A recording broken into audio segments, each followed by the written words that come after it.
Wake the fuck up, Special Agent. We've got entertainment to find.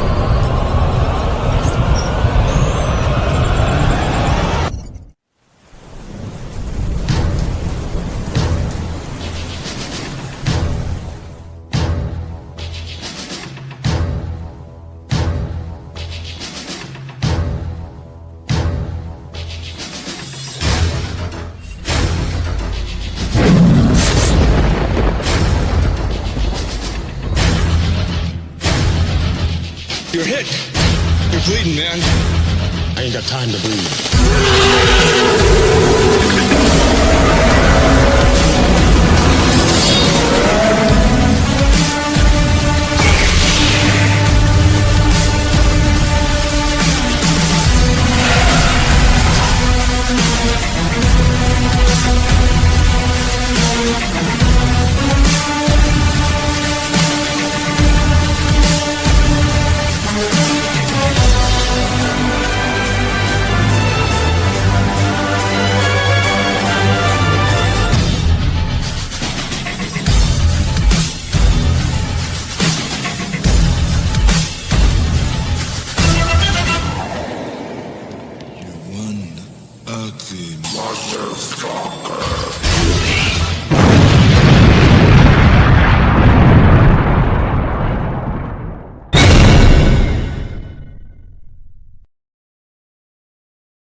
Well, seems like we have a new startup screen before the show starts, eh?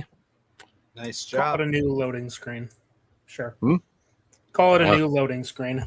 I don't know what else to call it other than the show's about to begin. We're getting ready while that shit plays, so yeah, I was hoping that you guys kind of wouldn't miss unnerving. it. It was unnerving. I mean, I had to shut off my ring light just to take a better look at the nightmares about to begin. It's like, oh, that's not good. And neither was that one image at the bottom left. Oh boy. Wait till we get back into the Dark Etherverse. Sooner than you think. Good thing. Oh, good things. I don't know how you want to look at it. Good things are coming, but Exciting things for sure. Exciting. Side note, are we going to leave the X-Files little interlude there? I think we should. Yeah, that was the plan. Okay, sweet. Speaking of which, greetings, exalted ones, and welcome one and all to our official final episode, or season 1 finale, better yet, of The Truth Is Out There, an X-Files watch-along, only this is not a watch-along. As you can see, I'm not in my usual setup for when we do watch parties. I am back in the cave, because we're going to sit down, shoot this shit, and talk about the first season, which we spent a good couple of months watching 4 episodes for how many nights? How many weeks? Quite a few. It took a while, but this whole X-Files journey was a long time coming, pretty much since I made friends with this guy. Because That's true. Because if I recall, first time we hung out over on Bacon Pew Pew's channel, I did notice the I Want to Believe poster. It's like always a pleasure to meet a fellow X-Files fans. But my apologies, ladies and gentlemen. Where are my manners? I am your host, Special Agent Daner Bobainer, joined as always by my fellow agent, Special Agent Spooky Clutter. Hello there. And Special Agent Carter's Cold Blue Sauce. I put that shit on nothing. Never have, never will. Okay. So the first season of the X-Files, like many shows when they start, they took a risk with this one. Because they did not expect it to take off the way it did. Hell, creator Chris Carter, he had doubts. And with that kind of thought process, it goes in the minds of people that have created some quality entertainment for our ages, and they wonder if it's going to succeed. You just got to wonder if you could just tell them, dude, you're about to create a cultural phenomenon. And that's what they did with the X-Files. And like many TV shows out there, the first season is all about finding your footing with what you want to do with it. Should you continue if the series gets renewed for another season, and even if season one could be a little rough around the edges in some spots, which we will certainly talk about here tonight, I think for the most part it's awesome. It's a great start to the show, whether you're watching mythology episodes or many great Monster of the Week episodes. So, yeah. Well, I'd say that, I don't know. I guess when you talk to an X-Files fan, at least when I have, you do have a few different camps where they do enjoy the mythology episodes, but they're mainly here for the Monster of the Week stuff. Then you have others where it's the complete opposite, where they like the mythology episodes more than the Monster of the Week. Then you have those that like them both. The best of both worlds, where both have their place. Because even though technically X-Files didn't start the Monster of the Week format, there were other shows that had a similar enough formula. Like anthology shows. Yeah. Yeah. There was an episode, or not an episode, a TV show from back in the 70s, I think it was 70s or early 80s, called Kolchak, the Night Stalker, where it followed a basically an investigative reporter. No, he was a private eye, I believe, and he would be chasing down monsters. Like, one episode that always stuck to me was one where he was on a cruise liner and a werewolf was on board. Like, it was something pretty interesting. So there were definitely other shows and media that definitely inspired this. But X-Files, as you said, is a cultural phenomenon. Yeah.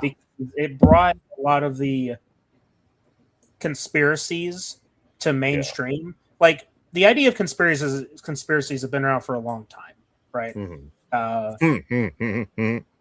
Right. They've been here for a long time. Right. It's just this show really just kind of like honed down that vision, gave us a character in Fox Mulder. Oh, can't really see. I can't see there Fox. I can see Scully, but it didn't just do that. It also just kind of brought that same full formulae, if you will, of Kolchak the Night Stalker and just brought it to the next generation, if you will. Refined it, I would say. Yeah, I mean, I don't.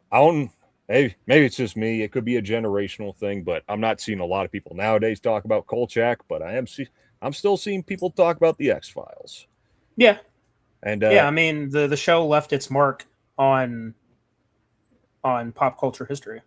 Oh yeah, Sorry, I was about to say I mean, for the '90s. I mean, like the X-Files, like when it started off in the fucking '90s. I mean, it was up there. Like, it was like top tier list. It was up there with Buffy, Angel, Charmed, Twin Peaks, the usual show. I'm pretty sure that it came out before those shows, though, my friend. Let me just say, let me rephrase that. It was one of the shows of the '90s that that even if you're like a millennial or a Gen Z, or like if you recognize these shows of the '90s, you knew, or if you grew up with these shows, you knew damn well. Basically, these shows walked so Supernatural could fucking run, and any other Supernatural-esque themed TV shows of the early 2000s could run. That's what I'm trying to say. Well, you're not wrong.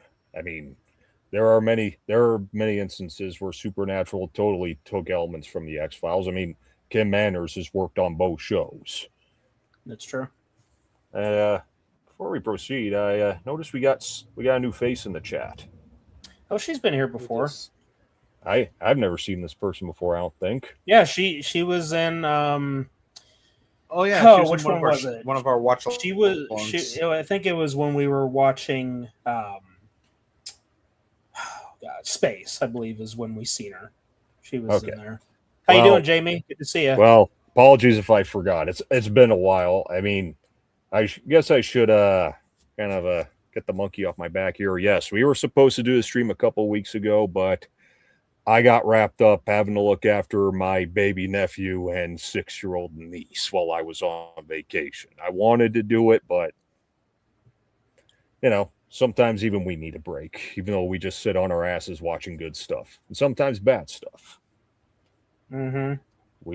Oh yeah, it is out there. That's why I always say here at the Dark Ether Files podcast, we search for the truth, justice, and entertainment. Quality entertainment. Quality entertainment. It's out there. Roll credits. But yeah, it's true. I mean, so much about the X-Files has leaked into the cultural zeitgeist. I mean, I think pretty much everyone knows the theme song. Like you hear that little whistle, you know what it is.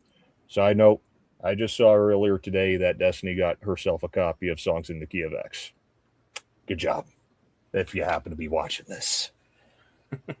But yeah, season 1 did start off with a pretty great pilot episode too. And even if you look at the whole series as a whole, it is one of the best episodes. And that's I think that's a rare thing these days, is where the frigging pilot, the episode that's just meant to kick things into gear, but you still have that bit of uncertainty. Will this take off? And with the pilot, it sure did. Like, perfectly introducing both characters of Mulder and Scully, depicting Mulder as FBI's most unwanted, spooky Mulder, the guy in the basement, who is kind of a conspiracy nut job, with Scully, who has come to not so much evaluate him, but really just to be his partner and to, be the antithesis to his nuttiness. It always got to have the yin and yang. Yeah. And so basically, a perfect example of that. Or a comparison, like basically Sherlock Holmes' eccentric intelligence versus Dr. Watson's no nonsense or PhD type of sanity. That's what sort of comparing the two. Basically, Mulder is Holmes and Scully is basically Watson. I suppose. If it's an extreme version of the two, considering Mulder's fascination with the occult and the supernatural. Extraterrestrial.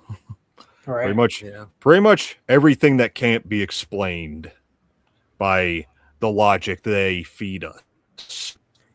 Well, it's actually why I can appreciate the Monster of the Week episodes, because Mulder isn't just the stereotypical conspiracy theorist that only focuses on government conspiracies and aliens.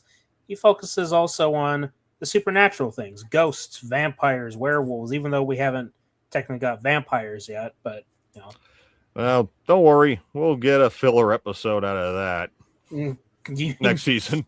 Yeah. Really? I thought it was in season 3. No, season 2. Well, we're not on season 2 yet, but even with the pilot episode, which is a mythology episode, but good way to kick it off. You got all of that, and even with this whole abduction thing going on, and they're even setting up everything that you'd expect that becomes quite a standard in this show. They go to investigate, got the hostile local law enforcement, and Mulder's always got some kooky ideas. Like when they're driving along, hey, X marks the spot. And then when they're driving there at night, they just lost 7 minutes, give or take. Wasn't that it? Yeah. And his excitement just gets me every time. It's like he's not fully proving to Scully yet, because of course you can't just prove things to Scully just like that. She's a skeptic, but she's still a Christian. But Mulder, I think he's just ecstatic over the fact that he knows he's not crazy. Yeah. I mean, I suppose that's something that we can all relate to, right? Like, let's say that we have a belief or we have an experience that just seems completely out of the ordinary, unbelievable, and nobody else believes you. And the whole time you're thinking, maybe am I crazy? Or maybe you're not crazy. It's just it still is kind of painful because the truth is a lonely mountaintop, as they say. But then other people experience what you experience, and suddenly, yeah, I'm not the only one. There is a sense of gratification and satisfaction to that. I'm sure we can all relate to it on some level. Yeah, I mean, and also, dumb question. I'm pretty sure I'm going to get flack for this. I forgot which production company produced the X-Files. Was it 20th Century Fox or was it something else? Okay, good. Okay, just clear that. And it's the reason that I'm asking is because it's kind of a missed opportunity that we never got crossover episodes. I know that we get them later on. Like I know that we get like a one with cops and The Simpsons. If you talk about crossing over with Buffy, I'm gonna slap you. God damn it! Must be. Oh, you're psychic. You're really psychic. You're good. Look, I may not be I'm not a Buffy fan, but because at this point I'm so fed up with crossovers, I just don't care. I mean, with something like The Simpsons, but that wasn't just a crossover. It was also kind of a parody. Yeah. And it was a damn good one, too. Okay, I gotta address these two before we continue. Just to rip the Band-Aid off. First off, Dry Pock, we're back. Hello there. He says, Carter, are you gay? Like you should wear rainbow clothes? And oh my god, we're going for double trouble this time. Eisen, Uncle Molester, I am back. Okay, welcome back. Good. Well, I'm sure you guys missed us a lot. So, dude, it's not every day we get the two greats in here, right? Both of them. There we are. Welcome back, guys. How you doing? Okay, back to the show. I'm sure there's back to more our schedule. Down. Yeah. But even in that first episode, you're getting the usual stuff that you're gonna get a lot in this show. Mulder suspects something that is pretty outrageous, and then you got Scully, who's, being the voice of reason. I mean, people can mock her for being so skeptical, but at the same time, I find her skepticism to be believable and even relatable to an extent. Because, like, even in the case of the first episode, you got that kid who apparently was running around even though he's like a vegetable. Yeah, from the pilot. Yeah. Well, that's why I said the first episode. Oh. Hello. and of course, even at the end with the little where they had that fucking microchip, I forget what they called it. It's been a few. Transceiver. Yes. They had it, Whatever. And then it was taken away by the higher ups, and then we see the smoking man who will eventually comes to serve as the series antagonist. Right. I mean, he doesn't have a whole lot going on in this first season, which I would call kind of a flaw because I do think this guy's one of the best villains put to television. I don't know, man. I think that having him not have such a big impact is more intriguing. See, because maybe for the first season. Well, here's why. Because I guess you're right. Because if he still has like minimal appearances throughout the series, then you could say, well, what is this guy's whole thing? It's just I think the strength of the first season introducing him as this sort of shadowy figure builds up anticipation for what his greater goal is, right? Mm-hmm. And any good series knows that if you're trying to build up an antagonist, you do it gradually. Yeah. You don't just do it out of the blue. There's something else they do in this series that they build up gradually and they don't just get right into it. We'll come to that later, but you're absolutely right about the smoking man.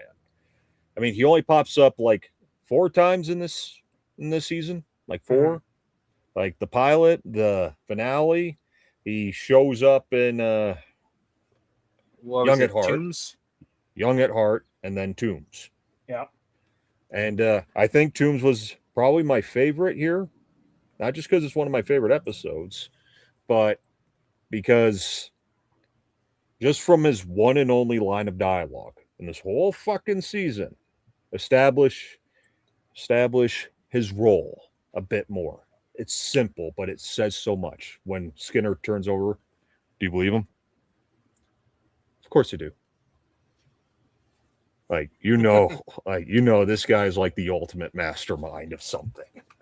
Especially when he's a man of few words. Very few. And And it he just still came gives to me my the creeps. and it just came to my attention that basically the Smoking Man is basically the show's equivalent to Moriarty, since I made the comparison of Mulder and Scully being Holmes and Watson. Is everything a reference? No, I said a comparison, not a reference. Give me the same thing. Potato. A comparison in Carter's language is a reference. But Carter only watched any TV series so he could see Boku no Pico reference. Dude, get the fuck out of here. Get out of my face. Fuck off. If there is anyone who could get Isekai, Isekai. it would probably Yeah, be Isekai. Carter. I don't know. Yeah. At least they don't hype up a villain for an entire show, just get beat by a lover couple. Funny. I mean, Yeah, I would real probably funny. get Isekai. kind of like, the. But you see, that's the thing, though. That look, I know we're not talking about the whole series right now. We're talking about the first season, but I do have to bring this up because there comes a certain point where creatives lose their creativity, and Their juice. and industries lose their sense of direction, and so they get desperate, like resurrecting a show that had its run and ended in a, all things considered, pretty satisfying way, only for them to dig it up and make things worse. Puppeteer the corpse of a dormant franchise. Yeah. Yeah, well, apparently they don't choose to heed the warnings of it ain't broke, don't fucking fix it. And if you do, if it's fixed and then mess with it, you're gonna fucking break it. We're not even talking about something that's fixed. We're talking about something that had its run and then it concluded. Mhm. It was brought out of retirement. Yeah. But there's one. And now the pilot episode, again, great start. Established just enough to at least hook you in for more.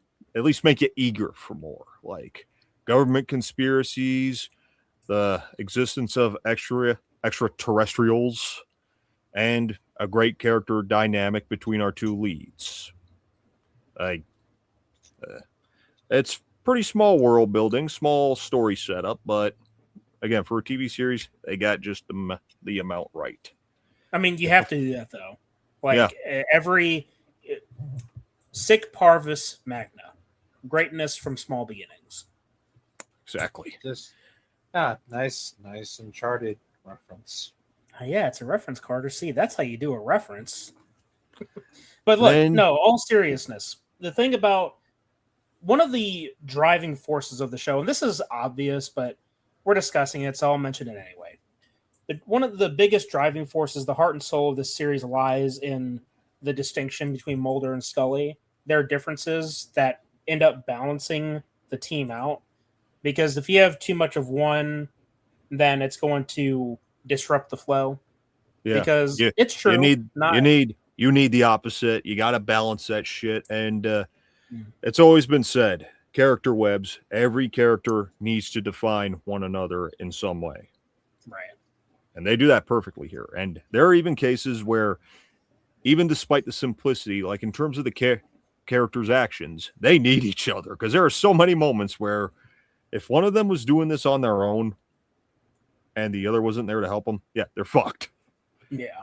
Like in the finale episode, the Erlenmeyer flask. Like, hang on. Yeah, let me look it up. I'll look it up. Erlenmeyer flask. Yeah. Okay, thank you. Because, yeah, Mulder would have been dead if it weren't for Scully in that episode. Exactly. And speaking of someone from that episode, let's talk about the second episode. Deep Throat. Gulp, gulp. Hey, let's try and be mature about this. You're let's- you're gonna get dry fucking eyes and worked up. So let's keep this PG rated, eh? exactly. And again, kind of building a little more on what the first one had set up, and you gave us a great character. I love Deep Throat. He's a great character, and I don't want to get to that part yet because that's way later. But the way he's introduced and how he's integrated throughout this whole season is pretty interesting because he has some kind of ambiguity in his motives because they just keep you guessing. They keep Mulder guessing. Like, is he actually trying to help him or set him on the wrong path? Right. And on top of that, some of his dialogue, like some lines that he says just fucking define the show. Like at the very end of this same episode, they're here, aren't they? Mr. Mulder, they have been here for a long time. They've been here for a long time. Oh yeah. It really, we've seen it in other franchises where you get veteran actors. Now, I don't recall seeing this particular gentleman in anything else. Like, I only know him for the X-Files. But Gary Hardin? Yeah. I haven't seen him in much else. At least in the things that I've seen, I haven't seen him other than X-Files. But it helps to have that veteran actor. Like, he kind of gives me vibes of Dr. Loomis's presence, where you have the individual that knows things, right? Like they have their experience, their age shows their experience, their knowledge base. Having that sort of, I don't necessarily say mentor, but he's borderlining. Deep Throat is borderlining on that because he is giving Mulder pointers, right? He has like he talks about things that to do, not to do, what to chase after, what to not chase after, things like that. Mm-hmm. I mean, even in again, I almost want to get there, but it's like I don't want to jump the gun here. But yeah. But even in this episode, I mean, Mulder fucking sees a flying saucer, and let's admit it, those effects are not great, even by 90s TV standards. But I mean, if you can point out a better 90s UFO on TV, please do. Well, how about a later one in the same fucking season? Let's talk about EBE, huh? The fucking thing that looks like a shoe. Huh? You want to do that, you high voice bastard? But yeah, Deep Throat as well. I think this is another great one. Again, it's kind of serving like, I'd say if you put the pilot and Erlenmeyer Flask, you got a nice little trilogy of mythology right there. Even if there are other mythology episodes in this particular season. Right. I mean, and this is another one of those instances, even in this episode, Mulder has the truth almost in his sight, but it always just gets snatched from him. This isn't the worst example of it. Yeah. And even with the woman and her husband and the way she's freaking out about it, like, that's not my husband. It's like that whole scenario just unnerves me because it's like, what is going on here? And they don't give you a particularly clear answer. You just get Mulder saying they got to them. And it just makes you wonder what was really going on. Because even I'm still just kind of like, what did they do to just make them say, fuck it, we're done with this shit? Yeah. Well, it kind of shows, at least you get like a little peek into the levels of the government conspiracy, right? And because what lengths they'll go to. Yeah, I mean, look, we could talk about the Smoking Man, right? Mm-hmm. Like, granted, we find out a hell of a lot more about him in later seasons, especially in the one episode that's literally his whole entire life through the conspiracy. I mean, it's crazy stuff, but just remember this, guys, that all of Hollywood gets their scripts or script ideas from places that are outside of Hollywood. Oh yeah. And well, here, fuck it, I'll just say it. You have handlers in the government, CIA, FBI, that they feed ideas to these writers because it's all about subliminal messages. Mm-hmm. Sorry, please excuse my. I'm just gonna temporarily move them, all right, so I can finish my point. I'm sorry. Yeah. So Hollywood has been doing these subliminal messages in film and TV for the longest time, probably since films were invented. Right? You get fed these little bits of, let's call it the truth or the future. Mm-hmm. I say the future because you can't sit there and tell me that Star Trek is like, oh yeah, smartwatches, right? Smartwatches and Star Trek, and look what we got now. So Hollywood has always been doing subliminal messages. It's a way to sort of oh god, what's the term? It's I can't remember the term, but it's basically it's psyching people up to experience things in film so that when it happens in real life, it's kind of like, oh, is it actually happening? Is it real? Like, this is what I'm talking about. Like, you have movies that say, oh yeah, aliens, they exist, right? And so then suddenly the mind is like, oh, well, because it's a movie, it can't possibly exist in real life, right? But yet it would happen. Or sometimes it'll be the opposite, where they'll say that something doesn't or does exist, and they'll reinforce it, but then it actually doesn't exist. It goes deep. There's a lot of psychology to it, but the X-Files feeds into that stuff. Hell, the X-Files feeds into a lot of things aside from government conspiracies. That's where we get into the mythology episodes. You got your episodes about ghosts. You got your episodes about werewolves, the Jersey Devil, even though it wasn't actually the Jersey Devil. You get what I'm saying, though. They're feeding off of real world events, people, and conspiracies, and having a fictional story about it. And that's, for me, that's where a lot of the strength of storytelling comes from, where you can take a historical event and then have your own spin on it to make something fictional and entertaining. Yeah. What do you mean? Tripox says predictions. Are you trying to say no? Not predictions. They're not predicting anything. It is prophesizing. No, not even. Well, if it's prophesizing, it's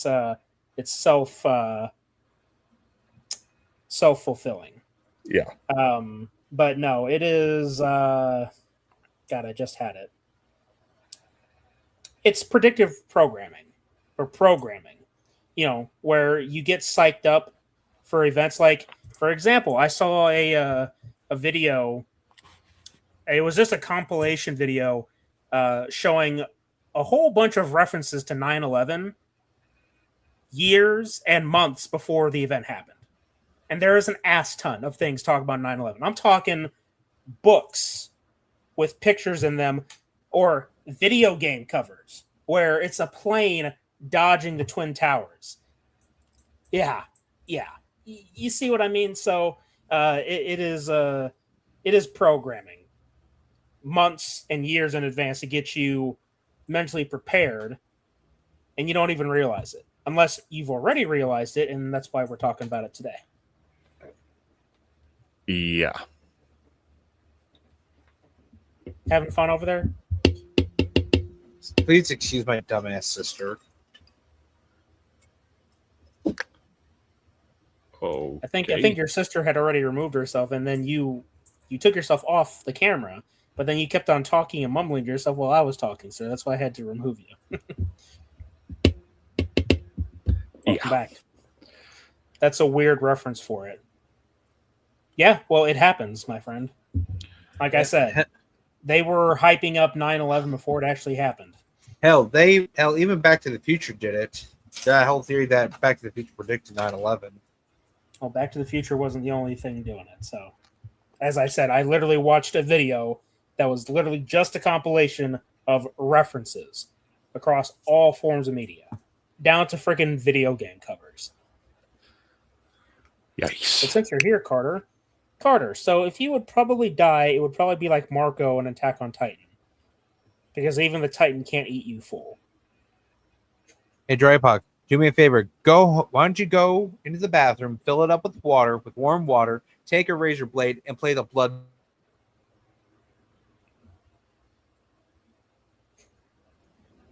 Good call. I needed. Thank you. That's why I said good Yeah. call. That just made it even funnier. But Yes. But anyway, let's talk about our very first monster of the week, shall we? Let's. Oh, Squeeze. Now, Oh, hell no. Eugene Victor Toombs, played by Doug Hutchinson, who's kind of a creep himself. If you don't know, Doug Hutchinson married a 16-year-old while he was like in his 40s. Whoa. The weird part is consented, right? they did. They approved. That's even weirder. But What? but enough Are you about shitting me? that. But what? No, what do we, I'm not shitting you, Carter. well, How did he not get? How was he not in prison? Because the parents consented. Yeah. Doesn't matter. Don't you think it's frowned upon? If I was a judge and I saw, I was like, yeah, no, I nullify this marriage. Your ass is going to fucking prison, sicko. Welcome Bye. to the Middle East, my friend, because it's even worse over there. Anyway, Squeeze being the very first Monster of the Week episode, and like we were kind of saying, where X-Files could take elements from pre-existing stuff, they do that here. I mean, quite literally, the first thing you see of Toombs is his eyes peering through a storm drain. Pennywise, anybody? Yes. Yellow eyes on top of that? Yeah. Yeah. Mm-hmm. Mm-hmm. But Yes, sir. and again, setting the standard for the Monster of the Week episodes.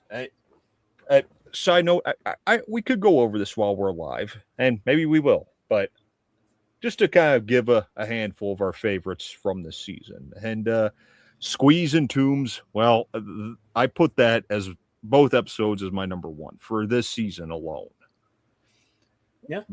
Like, this is, again, really setting the standard for how to do a Monster of the Week episode. You get the inciting incident, obviously, but you get an understanding the nature of the monster in some way. I mean, you get the attack, but you don't really understand everything entirely because, you know, it's got to unfold as the story progresses. Like, we didn't get a good look at Toombs. All we see are his creepy eyes and the screw coming off of a fucking vent. It was focusing heavily on like sensory sensations. Like you're I don't know about you, but hearing the screws turn was pretty creepy. It's unnerving. On top of that, his little theme, that eerie little music that plays when he's near, it's just ugh. And his vision when you're getting like his POV, it may not be quite as memorable as something like, say, The Predator, Right. but I'd still say it has just enough creep factor that just chills you to the bone. And then I think this is more prominent, particularly in this season, but we always got to have someone from either Mulder or Scully, someone who has a prior association with Mulder or Scully here.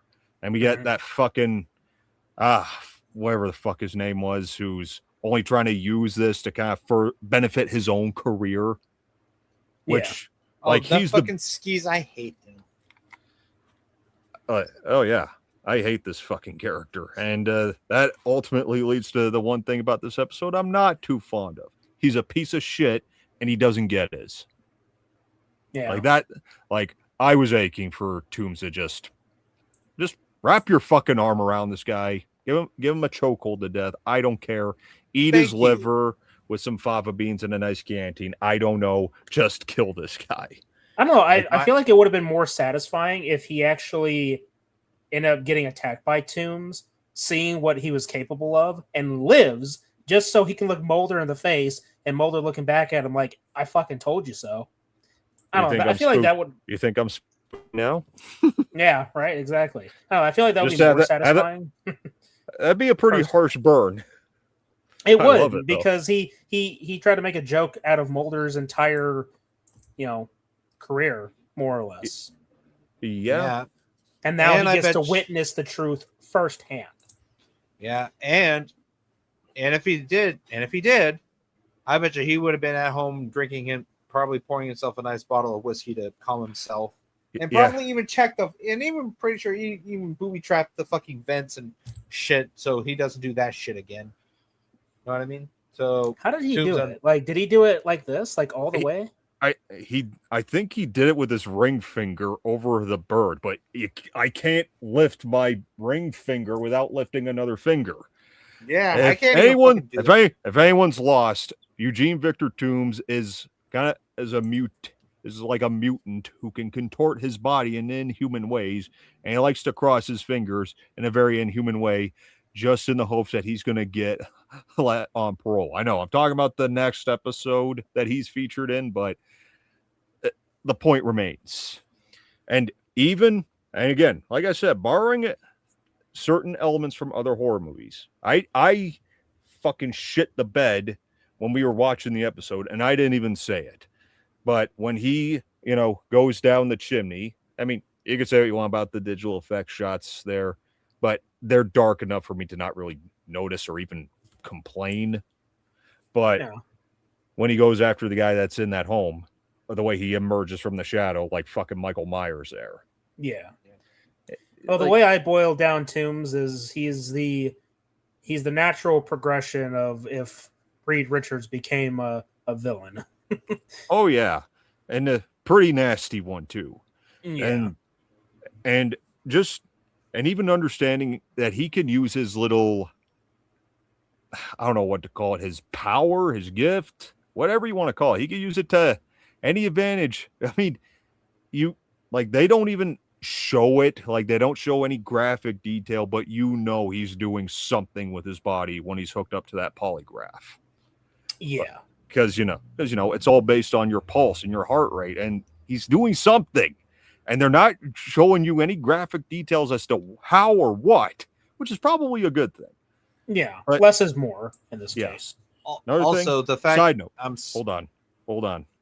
One other thing I needed to point out that this episode gave us. It gave us that shot from the opening scene. Yeah. Anyway. Oh, I was about to say, and not to mention that whenever Toombs finishes eating a certain amount of livers, he goes into hibernation for a certain amount of years, just like fucking Pennywise, especially with the fucking nest and the trophies he's kept from his victims. Yeah, that's true. Mm-hmm. And the fact that there's been a cop or a retired cop who is old and frail, probably with the Grim Reaper peeking his head around the corner.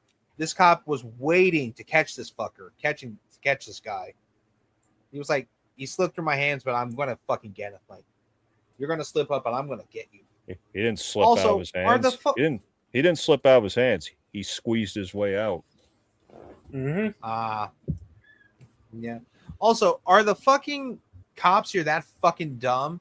Are they that incompetent? Okay, so Mulder catches him coming out of an AC unit, civilian clothes, not a fucking work uniform, no tools. Okay, then where's your fucking truck? Like, hello, red flag, ding, ding, ding. It's not common sense. If clearly a man with half a brain could tell this guy was clearly not on duty. Like I said, this guy was on business. Like, don't you think this dude was clearly a big walking red flag? Mulder fucking caught on to it, yet these guys didn't. Is everybody in here that fucking daft? Or was this just the way of saying, oh, that's really happening? Oh, yeah, that's all right. Yeah. Like basically like a parent on their cell phone, like, yeah, that's nice, honey. Be sure to thank him. Like, what the fuck? You see what I mean? The first time they busted his ass at a building. You know what I'm talking about, right? Yeah. There's just one we problem. There's just one problem. aced the polygraph test. The other problem, this isn't the worst part of them letting him go. Yeah. I mean, but we'll come back to that one later. But even when they do, What's your guys' favorite TV show or series? Well, we're talking about it. yeah, Or at least one of them. yeah. I mean, if you wanted me to just give you a couple more, I mean, Batman the Animated Series, Power Rangers. Hey, I hope you can add Attack on Titan to that list. Well, wait till we finish that one. But even the way this episode wraps up with him like in his cell there making the nest, this scene just makes me gross. The way he's just licking all those newspapers. Yeah. Here's the thing. Since you put him in a cell, once he's incarcerated in a cell with a slit enough to where he could probably turn into like the fucking T-1000 and slip right through. Are you fucking kidding me? Couldn't you have like done something like, say, I don't know, put him in a fucking padded cell with no slits or any ways for him to get his ass out? Hello? Say what you gotta say. Here's the deal. They didn't know the extent of his abilities. Exactly. That's why he was able to be free on bond. Well, not really on bond, but they let him go to a term because there wasn't enough evidence to show him being able to stretch. That's what Mulder was arguing. That's what the whole second episode was about when it opened up. Yeah. Mulder literally gave the entire courtroom a slideshow of all the things that he was capable of, what he was doing, what he is, how long he's been around, and they threw Mulder's case out because it sounds too kooky. It sounds too spooky. There you go. Also another thing, since we're talking on that, like, how the fuck did they like dismiss the case or like the evidence of like trophies he took from his victims, and how the hell he managed to slip into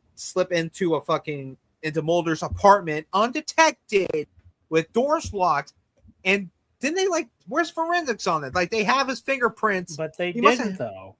That's the thing. I think you're misremembering things, Carter. They didn't investigate Mulder's apartment.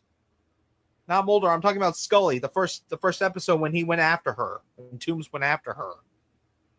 Oh, okay. Well, thank you for clarifying. Yes, but still, there was no evidence. Though. Hello. They didn't gather any evidence for whatever reason.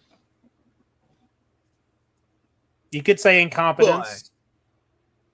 It's a broken system. Isn't that kind of what is going on here with Mulder offsetting? Point. Yeah, hello. I mean, literally, again, in Tombs, he has an entire slideshow. He presents all the evidence. He goes on an entire tirade, but they throw his case out. They throw his perspective out, and, you know. They let him go. And I know we're not talking about that episode quite yet, but just that smirk he gives him. Yeah. Basically, in that episode, if I was Mulder, I'd be like, if you, yeah, I'm gonna wait for that. I'm gonna wait for that crack in your smirk, because when you slip up, I'm gonna find something. I'm gonna catch your ass. I'm gonna get your ass. I'll get you. Anyway. Anywho. But even the cliffhanger it ends on. Dry Puck, we will get to it. Okay, I'm just going to say it now, just for Dry Puck's sake. We're getting back to Attack on Titan next week, okay? We're kicking back off with that watch on next week. But right now, we're just going to focus in on the X-Files. Yeah. Our next episode, Conduit. What did we think of this one? This was another interesting one that, even with everything going on, ultimately what this episode served in the long run for me was to kind of dive deeper into Mulder's obsession, particularly regarding his sister, Samantha, who was abducted. I know I forgot to mention that while talking about the pilot, but this is an old show. Damn. Yeah. Well, see, it's important that we dive into that the show dives into that, because that's part of his mission. Yeah. He hasn't seen his sister since she was abducted. And of course, as we'll find out later in the series, which again totally went over my head at a certain point until I had watched it recently, that yeah, his sister was abducted, then she was returned, then she was killed by some serial killer. And that just like that's underwhelming. That's a slap in the face, because again, this plot point is a major component to what defines Mulder's character, but also what motivates him. Like, do I need to talk about the final scene of this episode? Like, that's a pretty fucking powerful moment right there. Where we see him just sitting in the church looking at a picture of his sister while the fucking tape recording of him in his hypnotic state talking about the abduction, and then he just breaks down and you hear him say the famous, "I want to believe." Yeah.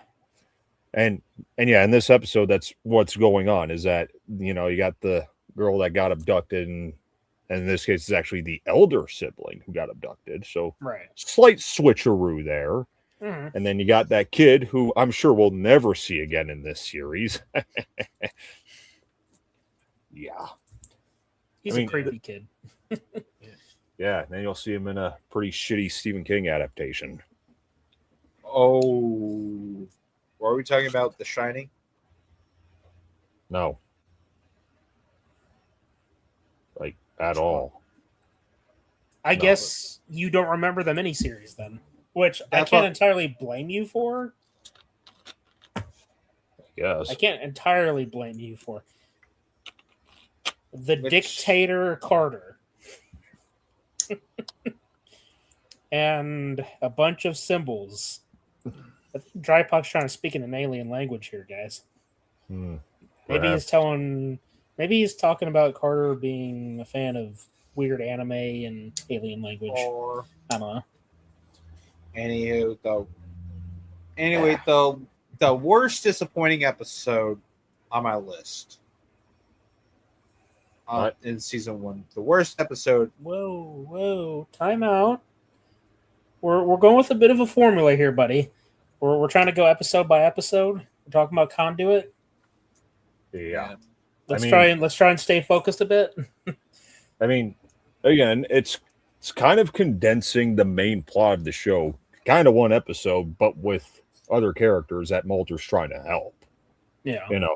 Putting all the pieces of the puzzle together in the hopes of finding that little boy's sister.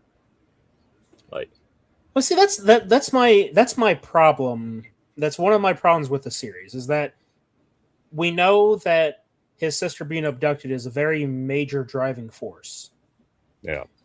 Logically, it would make more sense to have her never returned. At least maybe not till the end of the series as a final like payoff that, maybe this is like me just like doing some, fan fiction type, that you have his sister returned at some point, right? Like to kind of bring things full circle instead of just having her die off randomly by a serial killer that has nothing to do with the aliens. It's like it's a weird choice, especially because once again, this is a major plot point for his character arc, and this episode does a pretty good job to flush that out. Because it's not just merely about the proving the existence of the supernatural or extraterrestrials or proving government conspiracies. He has a personal stake in it. Yeah. And nothing motivates a character more than personal stakes, right? Yeah. Sure. Also, I just realized something. In the episode, how it talks about how if it's reminding Mulder of his missing sister, of how his sister was abducted by aliens. It's sort of, I wouldn't say reference, but I think it was like comparing, reference, whatever you like to call it, to a character in one of Caleb's stories, which is basically, I'm pretty sure my character is basically like Mulder, except who does, you know what I'm talking about, Caleb, right? Random thing to bring up. let's not talk about that right now. Time and a place, sir.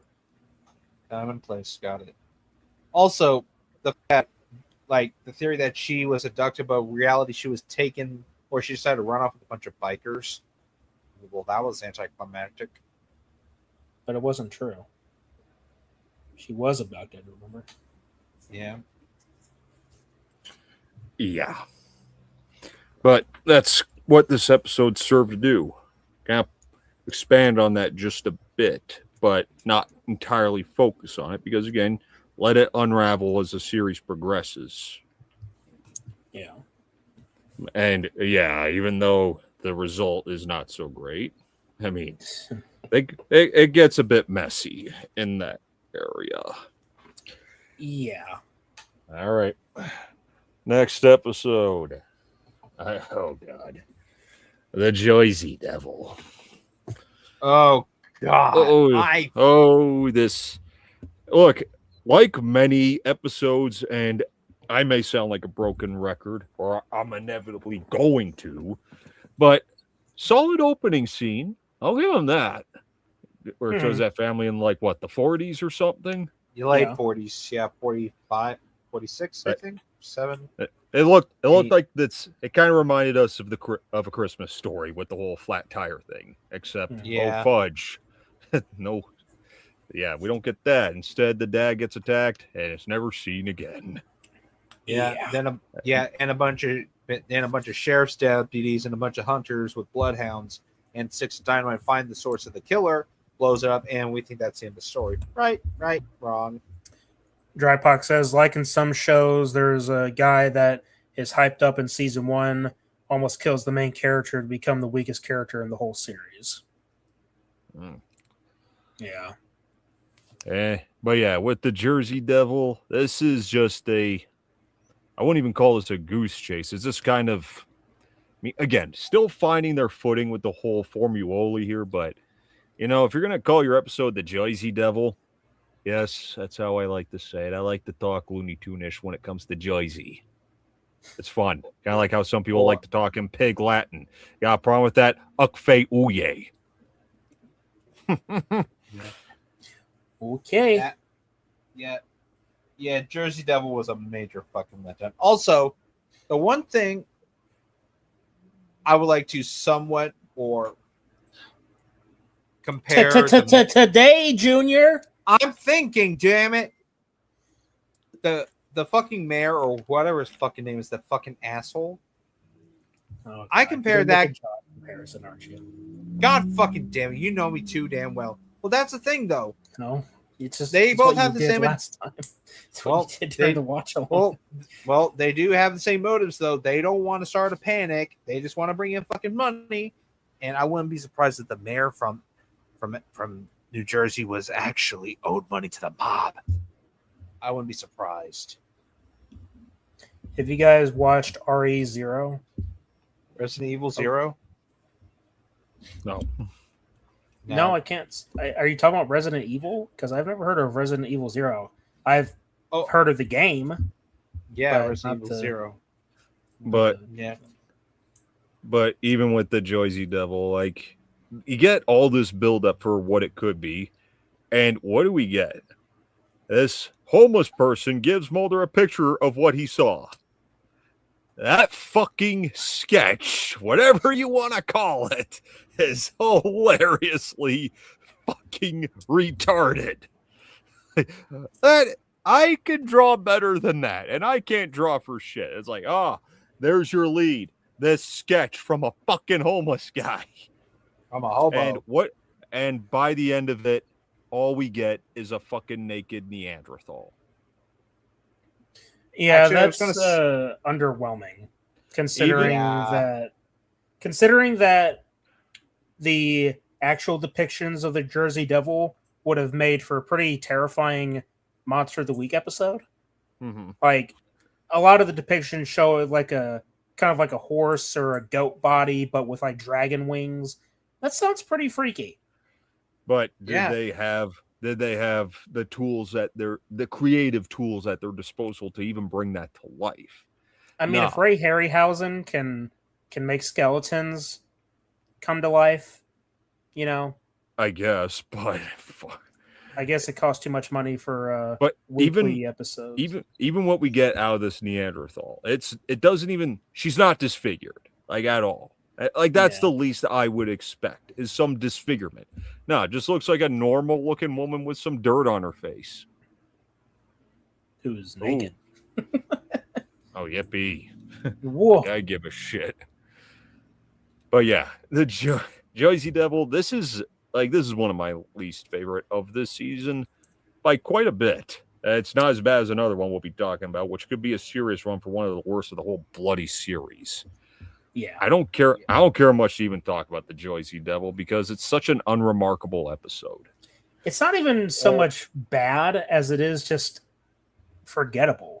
You know, like there's not much going on to it. It is a filler episode. So not only do we have mythology episodes and Monster of the Week episodes, but we have filler episodes too. Like I said, first season a little rough around the edges, but what first season can't be? That's true. Yeah. Anyway, as I was saying though, like that wasn't even the Jersey Devil. I mean, a fucking Neanderthal. I mean, it could have been a fucking feral person. I mean, New Jersey is part of the Appalachian Mountains. I mean, there are feral people up in the Appalachian. Well, isn't that the point? We just kind of like. I mean, also the writer of this episode. I mean, if you're going to do an episode called the Jersey Devil, I mean, at least do your fucking research on it, because I fucking would. I guess the best way that I could put it is they were trying to be, I don't know, original. Wildly original. Well, that kind of harkens back to the whole there are no bad ideas, as poorly executed ones. I'm not so sure it could apply here. Anyway, the next episode was Shadows. This one was kind of interesting. You get the horror from beyond the grave with the young woman who's quitting her job, and then, well, there seems to be a ghost latched to her, not so much haunt her and terrify her to death, but to basically protect her. Her little guardian spirit, if you will. This is one of just a few examples of where this actually happens in the series, and I think this one was a decent episode enough. I like it. Can I I'm sorry to interrupt you, but I would like to draw parallels from Shadows and another movie. This came out 3 years prior to Ghost. Like there are very similarities. I mean, about the character who was protecting the female character is dead, who has died because he did something he had to know it, had knowledge, witnessed something he shouldn't have, and died for it. And now he is protecting his loved one from beyond the grave and punishing the one that fucking killed him. So basically, there are very parallels to it. I wouldn't say references, parallels. Think about it. Wow, a ghost story referencing a ghost story? What are the odds? Well, but at least in this one, at least the girl in this one is making pottery. Oh, shit. You and I are going to have a talk about this later.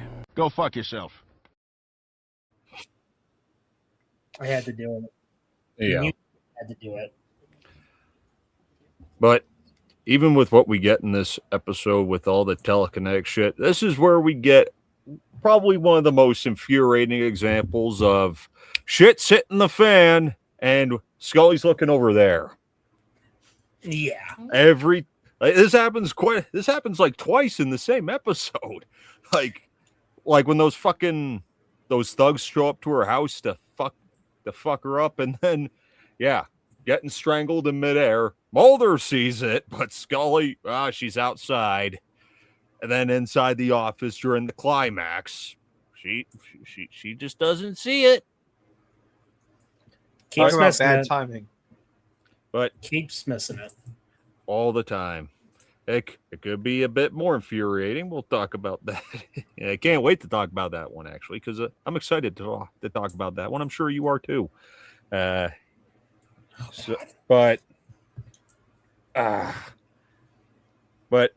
again, unraveling the mystery of what motivates the monster, so to speak. Mm. I mean, what happened to him? Why is he doing what he does? This and that, this and that. Again, I don't think we need to go over every episode that follows some kind of pattern, but that's why I'm kind of keeping this one a bit brief for the sake of it, because Yeah. there's a formuoli here.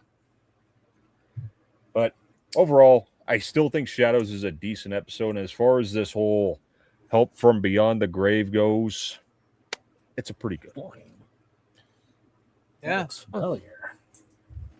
Very decent. I meant to send that quite a few nights ago. But yeah. I'm actually kind of anxious to talk about the next episode too. Maybe that's why I'm trying to get ahead of myself a bit. Because the next episode is an episode that didn't get the highest praise when it first aired, but I think holds some merit today. And I, of course, am talking about Ghost in the Machine. Again, solid opening. Probably my favorite scene in this whole episode, actually. You know, you got the visionary with all this new tech who knows how to handle it, and then you got the corporate asshole who wants to control it, doesn't understand the nature of it, and all of that. All right. Where are you going? Just give me a second. Okay. I'm sorry, Dave. Just keep talking. I'm still here. But also, don't you think? I think it's kind of weird though how the camera shifts from like in the elevator, like when we see the security camera footage, like like how crisp and clear it is, like it's like high def, like whoa, and to when we're seeing like not from the security camera but regular point of view, it's like gritty and you get what I'm saying, right, Danner? I guess. Like, but, No, I'm not getting it whatsoever. no. What are you talking about? Like the security camera, like in the elevator, like when you look at the picture, like when you're seeing from the security camera's point of view, do you see At what how scene? crisp, like when Mulder and Scully are getting into it, or when somebody's inside the elevator, and see how crisp and clear it is? Like it looks like perfectly clear. It looks pretty grainy to me.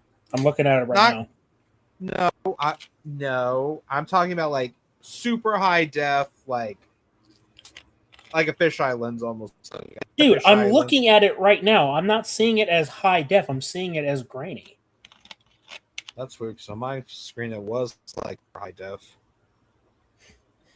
It's a security camera. I'm looking at the screen that a character is looking at of inside the elevator. It's grainy. Yeah, it may not be pixelated, blocky, like 8-bit grainy, but so what? What's the point? I don't understand what you're trying to say. Especially when you consider what kind of building this is in. This is a highly advanced building, sir. Exactly. They literally have an AI controlling many different aspects of the building. Yeah, what could possibly go wrong? Isn't that why this episode holds a lot of merit today? It's the best that money can buy, including your own destruction. Oh, yeah. But even the nature of this one just unnerves me. Like, when you have Tom Butler there, when he's in the bathroom, when he sticks the key into the fucking slot and then just... Like, I don't know what kind of key that is or what kind of slot that is, but okay. And then Also, cuts to the computer. What? I'm just saying, why would you have a key slot in your bathroom? In the bathroom? Because he uses key cards and it's a backup plan. And because from that point of view, Carter is gay. But hey, and then when eat shit and die, fuckhead. When it cuts to the computer itself and you get that file deleted, that's unnerving. That voice, even when they shut it down by the end. Bye. Am I supposed to feel sorry for that thing? No, you're supposed to be shitting your pants because it's not over. No, I do find this episode to be a little all over the place when we get to like the final bit, because I forgot the character's name, but the guy who kind of put it all together, like, because when the fucking asshole agent guy gets killed in the elevator. He confesses to the murder. He's locked up. And then we never see him again. We get no real conclusion to that character at all, even though he was kind of a big deal at first. Like, not only a prime he's the one that suspect built the because he damn created it. Brad. That was his name. Brad. Brad. Okay. Wilsek. Gotcha. Also, it's kind of creepy how the damn thing, even if it's a super artificial intelligence, it even hacked fucking Dana's fucking personal computer. It was fucking creepy. Remember this: Deep Throat makes an appearance in this episode too. So does. we don't see Brad again because, well, what do you think happened? It's quite obvious. He got taken. Oh yeah, but still, I wish they could have given a more conclusive answer to even that. Right. But shit. Even when they got to go into the building, and I like how they got to be extra careful here because, like, yeah, this thing controls everything in here. Got to be extra careful. Don't stick your key in the fucking slot there, and then Scully has to find out what a TV dinner feels like. Right. Fucking die hard. Yeah, except it got worse for her because she almost got turned into chopped liver. She almost got freaking mulched. Yeah. But I don't know. I find the climax of this episode to be a bit kind of but hinting that it's going to come back. Of course it's going to come back. You have no idea how much it's going to come back. Yeah. Also, if I was Mulder in that scene and after the fucking Fed got taken away, the computer was destroyed, I would have just shot the thing up to hell. Good measures. You know, I'm surprised he's not nitpicking the most obvious error in this episode. It's the part when the guy, crosses Mulder and tells him to remove the clip from his gun. The clip? The clip? Right. What do you call it? You? It's a magazine, dumbass. Well, here's the thing. I've heard it both ways. Magazine Clip is the magazine. proper term, though. It is. Yep. It's just clip has also been used enough times where. Well, those people, they're illiterate, okay? They're illiterate. It's used by illiterate people. Carter, do you like to play multiplayer games? Yes, I do. You got a problem? I found a story of Carter. Once upon a time, Carter fell in love with a girl in Fortnite. Yeah. Oh, Just God. Oh, you're him that he is a guy. Yeah. You know what's funny because Carter actually plays Fortnite. Hey, at least I don't fucking talk to squeakers. Plus, I play no build. Okay. Anywho, On to one of the best episodes of this season. clearly Ice. it's. And no, not the fucking agency. Don't bring that up. There's literally no reason to. None. If you're getting triggered over a word, does that mean that when you go to a bar and someone asks, "Hey, would you like to have vodka martini on the ice?" You're gonna freak out? No, I'm just saying. Well, you saw that blue wigged guy, didn't you? Yeah. Do we need to bring that up again? I mean, It you is, see ma'am. how you could It is, see ma'am. how fucking fragile they can be.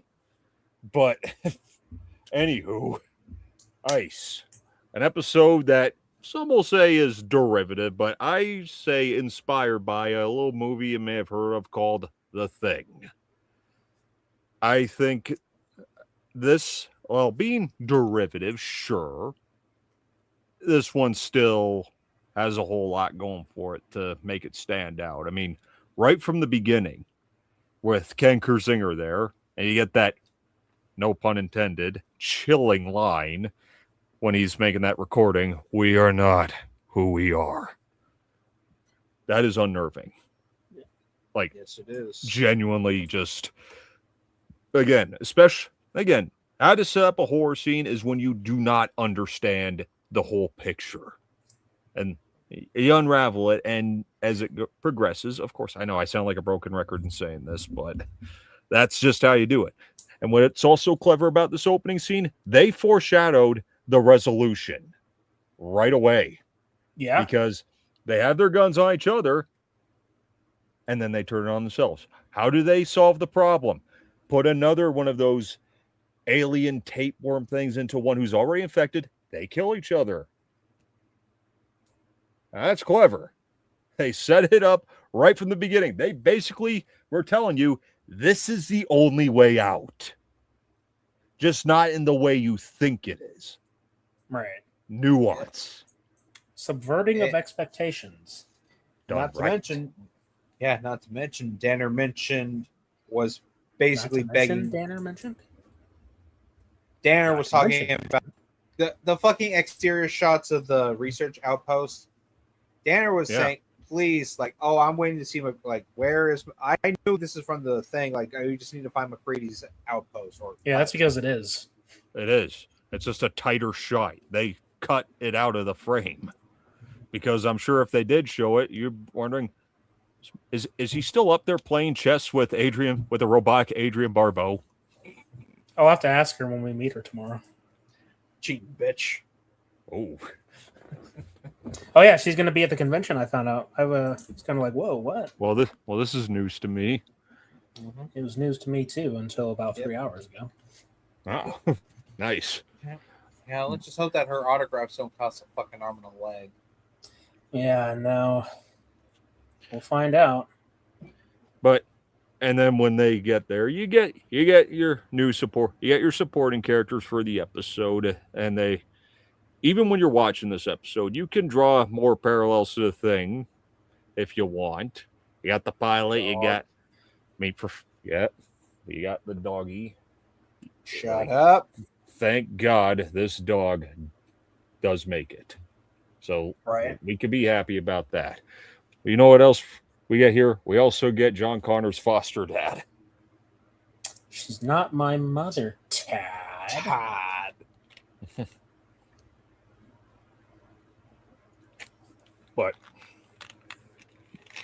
And I do think, just like the thing, they hone in on the paranoia elements pretty damn well here. The mistrust, paranoia, it's all here, and it's all justified. Yeah. And again, not being completely derivative of the thing, because we don't have a shape-shifting alien. We have what could be an extraterrestrial type of tapeworm that's driving people mad and violent. And, yeah, all of that. You also get get that one funny bit when they're examining one another. Boy, what is it Mulder says? Like, we're all men here. Something along those lines. Just like, don't judge. Meanwhile, all the guys who were watching were like, if I were there, can I be the one that examines Scully? Yeah, I'm sure that. But even the way how certain characters meet certain fates, you can look at it, it's like just like in the thing, the way that Mulder finds I forget the sports guy's body. Guy reminds me, it's like a mix of finding Fuchs' body along with the sabotage blood. Yeah. And then Mulder getting locked up just like fucking Blair did. And both times, both cases, both characters deliver a line where it's like, that's chilling. Again, no pun intended. Whether it's watch Clark and watch him close. Do you hear me? Or I'll be safer in here than you will be out there. Yeah. But what I love the most about this episode in particular is that this is the first time we see them in a really high-stakes situation, Mulder and Scully. Really putting their trust in each other to a pretty grand test, if you will. Yeah.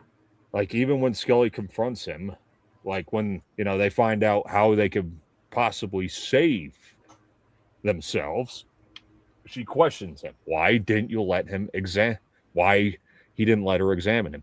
I would have let you, but you pull a gun on me. Yeah. Like, they're really heightened in this episode. And that, again, just showing that greater side to them and not just them being FBI agents working a case. Because if that were the case, this would be boring. Yeah. Putting them in an isolated scenario, and for fans of alien stuff to begin with, it's pretty nice. It's a pretty nice homage to The Thing. I'm glad that it's not exactly like The Thing, and that the creature can infect with just one little, one little cell. It's all you need to spread. Wow. Yep. Both times. But they do build up the reveal, because like when the one lady is like being a total klutz, it's like something's wrong with her. But her clumsy mistake ends up working to their advantage, because that's how they find out how, they'll kill each other. Right. Again, even the music. I can appreciate that you wanted to listen to the score to The Thing while watching this episode. That being said, I wouldn't want to sweep the score to this one under the rug, because it still just is chilling. I swear, when I say chilling, I'm not saying that as a bad pun, because it's called ice. I mean, given the circumstances. I could not think of a better term to use here. But yeah, ice is a fucking great one. It's definitely one of the highlights of this first season, to be sure. Oh no. We're about to hit the low light. Cartier should eat a salad. Wow. Dude. Are we ready? Or social distance, really? Go fuck yourself. Are we ready to talk about this one? I think the real question is, are you ready? Yeah. Oh, I'm ready. Let's do it. Space. This is the worst episode of the season and one of the worst of the series. Now, again, there may be some good ideas, but they're just executed poorly. This one almost has that. The face of Mars is kind of creepy, and I do sympathize with the Colonel here, but my God, this episode is just a fucking drag to watch for many different reasons. Like, when you find this technician guy who's been tampering with the shit, what kind of a reveal is this, for one?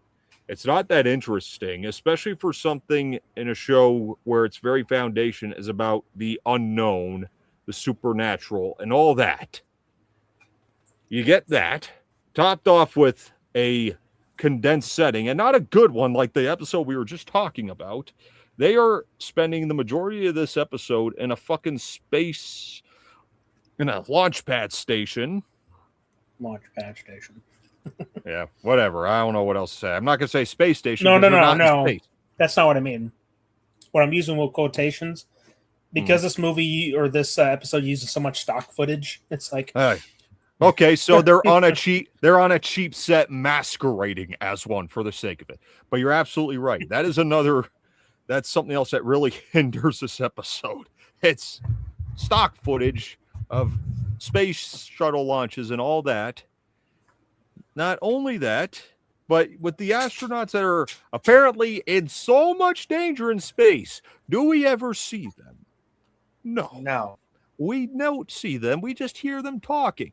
You're not getting the stakes of this little story if you're not showing, the way of telling stories in the visual medium. Show, don't tell. And this is telling more than showing. This episode is a pile of shit. It's basically telling but not showing. Just like I did for my Sleepy Hollow review when Ichabod, Crane, and Striga were fighting the Horsemen when I was still fighting Moloch. I'm gonna play your card right now and make a little reference of my own. I'm gonna quote Tony Stark. I don't want to hear another pop culture reference out of you for the rest of this trip. Damn. Perfect. You know what? I think I'm gonna have to actually clip that and upload it to the channel here or to StreamYard, so I can just click a button and use it whenever he starts opening his mouth. That's brilliant. That is brilliant. I Brilliant. try. Yeah. Yeah, you know, here's the thing about space. It's supposed to be the final frontier, right? Oh God! To infinity and beyond. You know what I Hey, mean? what And- did he just say? Not Oh, another I'm pop sorry. culture reference. Out of your mouth. Your mouth. The one who doesn't shut up about it. Versus me, who can go 3 or 4 sentences without having to make a pop culture reference. Understand what I'm saying? Fair point. That's what, yeah. But yes, so this episode could have been interesting because the face of Mars, yeah, that's it's freaky. And if there was more to it, like, I don't know, maybe a bit more of an explanation. And I'm not talking like a full-blown explanation, because yes, there are certain points where you do need to have ambiguity to keep the mystery going. Something for folks to discuss years on, right? You do need that. Yeah. With that said, what exactly was happening? We literally asked these questions while watching the episode and even after. What were they? Ghosts? Aliens? Alien ghosts? Pirate ghosts. Like, if there was something about life being on Mars, that would have been an interesting enough story. Like, oh, maybe something on Mars was sending out a signal, and the signal was scrambling with this guy's brain, making him see things that weren't really there. Yeah. And then the story could have been about like psychological, like, trauma. Yeah. To say like, oh, well, maybe there wasn't anything. Maybe it was just the stress of space. But then have some kind of like little catch-22 at the end where it's like there was really something. Yeah. It wasn't just him being delusional. You can't just raise these questions, provide little answers, and then as a result, you raise more questions. That's what it does. And it just, by the end, you're just frustrated. Yeah, and you know that part where your spine bended. no, my spine is not bended. I'm just positioned this way, you jackass. Fuck off. Thanks. Now you ruined my train of thought, asshole. Anyway, I got and so the reason the colonel was like this, I mean, like, there's a theory that some astronauts, when they come back down to Earth, they get sick or they have some sort of PTSD. No pun intended, or not referencing what we said, from, you know, being up there so much because there's no atmosphere to protect them. Okay, first of all, you say it's a theory, but if the story itself doesn't go out of its way to give us an explanation, what you're doing is you're writing for the story. You're writing for the authors because they were too lazy or too bad at their job to actually do it themselves. Yeah. Please don't. This episode is terrible. I was trying to make an explanation. An explanation? Are you trying to give a like a sort of an excuse for the authors? For the writers? At the end of the day, it doesn't matter. It's bad writing. You can come up with the best fan theory in the world. See, but the mere fact is, you're coming up with that theory. You're coming up with that story, not the writers. Yeah, it's not up to us to simply pick up the pieces and figure it out ourselves. It's up. There's interpretation, and then there's just nothing. Just why don't you think about it?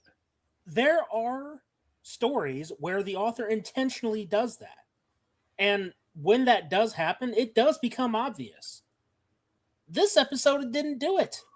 What are we to get from this? All we got to go on was that this guy was in space and we see the face of Mars. That's literally it. We don't get to actually see the surface of Mars. He doesn't actually go to Mars. He was just in space. And then there's the face of Mars. And that's it. And an entire show dedicated to the existence of extraterrestrials. What do we get from this episode besides what can be boiled down to PTSD and hallucinations? Nothing. But even then, the episode doesn't dive into the possibility that maybe it really is just a hallucination, that maybe there really isn't anything going on, because it clearly shows quite a bit that happens, but it doesn't lead anywhere. No. Yeah. So yeah, bottom line, terrible episode. Yeah. Now, are we ready to move on to a good one? Fallen Angel. Yes. Let's do it. A mythology episode where we get the character of Max, and we get another fucking colonel who is a complete piece of shit, played by Marshall Bell, who has had a career in playing pieces of shit, from the dad in Stand By Me to fucking Coach Snyder in Freddy's Revenge. And well, this time he doesn't die with balls in his face and getting back scratched in the shower naked. That's a good thing. Yeah. Major improvement. But you know what we do get in this? A little nod to some little tidbits that may remind us of a certain movie we happen to be big fans of. Let's see. A cloaked alien, thermal vision. Predator. No shit. Mm-hmm. But yeah. Also, Max feels like a precursor. Well, sort of like a spiritual predecessor to the Lone Gunman. Yeah. I actually feel bad for this guy. Like when he's saying, "Don't let him take me." Oh, poor bastard. yeah. Yeah. So basically, when Mulder gets arrested, and the whole this whole government covers up the whole,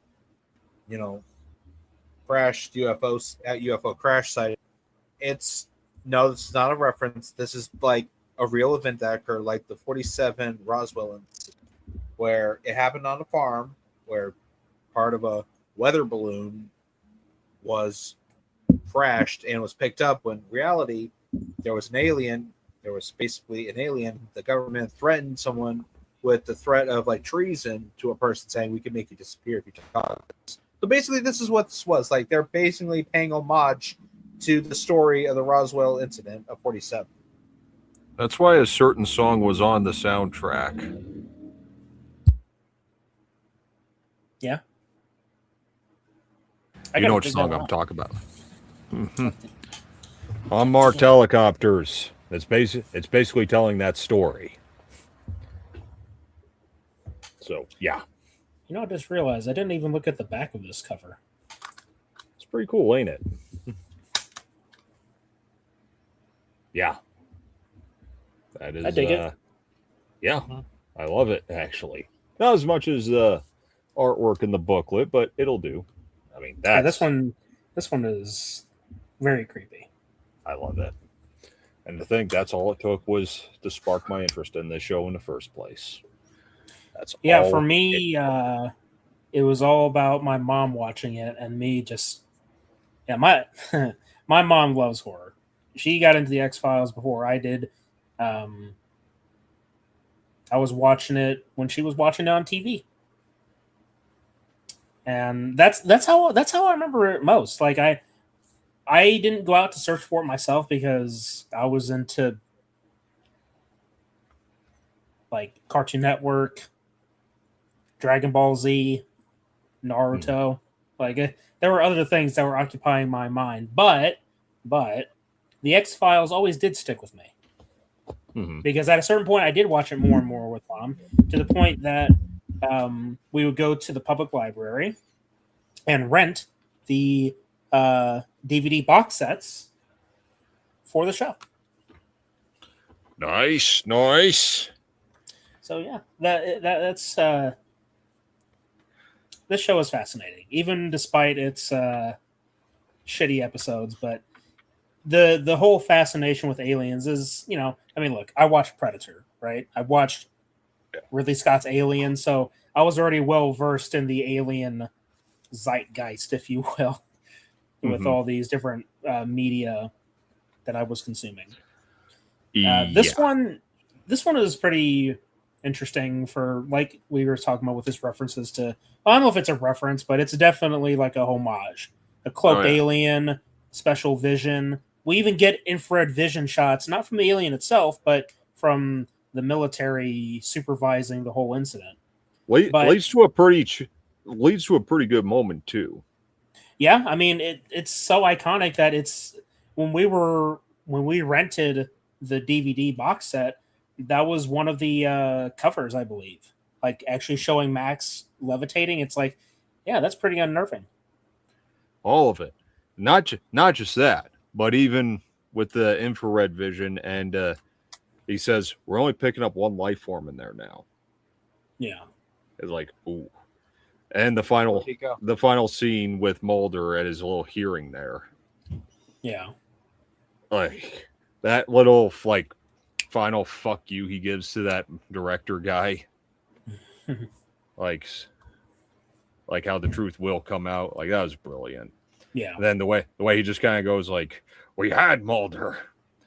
And with Deep Throats again, just honing in on his ambiguity on where his loyalties really are.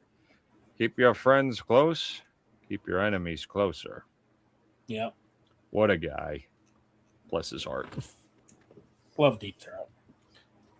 Yeah. All right. Our next episode, another monster of the week, and a pretty creepy one. Yeah, you'd say that. Oh, hell no.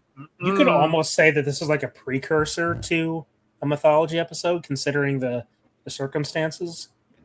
Well, oh yeah. Like, again, not understanding the nature of what is going on. As far as we were concerned, we got a little girl who just lost her dad. And now she's in foster care. And then she gets abducted. But then find another kid who looks just like her. It's a twin? No. But crazy part is they knew about each other. You know how they knew? Because they're clones. They just knew. They just knew. I think Eve is actually a pretty damn good episode. Not only from the way everything, again, always unraveling every layer to reveal the true nature of what's going on. And you find out this Dr. Lay got experimental with cloning. What year did this episode came out? 93? Something like that? Didn't a certain movie about cloning come out that same year that was a monster hit?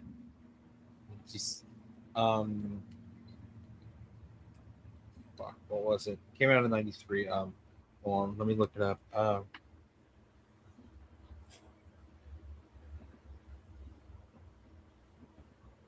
Oh my God. As if anyone needs to look it up. Doppelganger, Invasion of... I'm sorry, Invasion of the Body Snatchers? What? How is that a clone movie?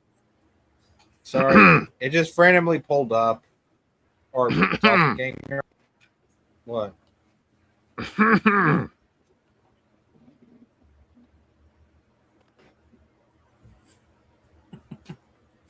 Okay.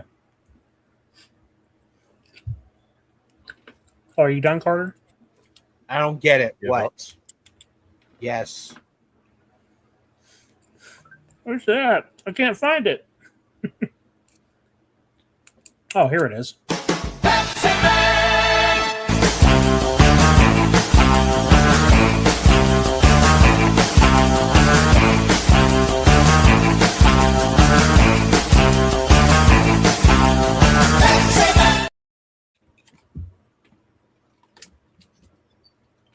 Oh, now you're making him dig his stuff out, Carter.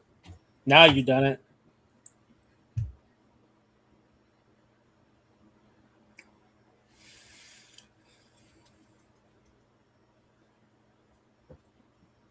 Thrilling stuff.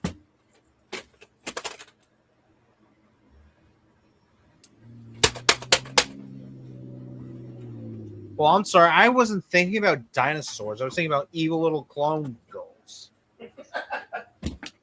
Fuck off.